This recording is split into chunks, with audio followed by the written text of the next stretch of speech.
अगदी प्रमाणबद्ध अनारशाची पिठी कशी बनवावी तर एक सपाट ग्लास तांदूळ घ्यायचे आहे। सपाट ग्लास जसे व्हिडिओत दाखवले आहे तसा घ्यावा आणि त्यानंतर त्याला 2 ते 3 पाण्याने धुवून काढायचे आहे। धुवून घेतल्यानंतर एक दिवस त्याला भिजत घालायचे आहे। दुसऱ्या दिवशी त्यातील पाणी काढून दुसऱ्या दिवशी नवीन पाणी घालून त्याला भिजत ठेवायचे आहे।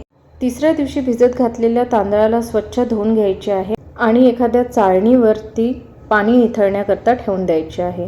15 ते 20 मिनिटात पाणी निथळल्यानंतर त्याला एका सुती कपड्यावर पसरवून घ्यायचे आहे।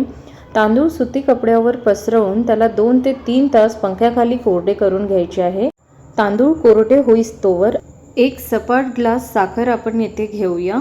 व्हिडिओत दाखवल्याप्रमाणे सपाट करून घ्यायची आहे आणि त्याची एकदम बारीक फाईन अशी पिठी बनवायची आहे। पिठी केल्यानंतर याला चाळणीने चाळून घ्यायचं आहे, जेणेकरून जितकाही जाडसरपणा साखरेतला असेल तो निघून जाईल आणि आपल्याला एकदम फाईन अशी पिठी साखर मिळेल।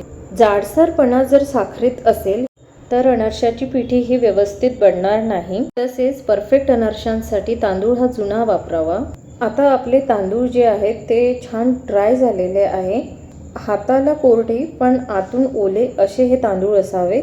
याला फॅन खाली सुकवायचे आहे, उन्हात सुकवू नये। आता याची ही फाईन पिठी करून आपण चाळून घ्यायची आहे आणि यात पिठी साखर मिक्स करून 5-1 मिनिट एकजीव करून घ्यायचं आहे। छान एकजीव झाल्यानंतर त्याचे छोटे छोटे असे या प्रकारे गोळे बनवून घ्यायचे आहे। 4 ते 5 बनतील आणि याला हवाबंद डब्यामध्ये 2 दिवस तरी ठेवायचे आहे। 2 दिवसानंतर आपण वापरू शकता। 10-12 दिवस ही खूप छान राहते। व्हिडिओ आवडल्यास लाईक सबस्क्राईब जरूर करा। बाय।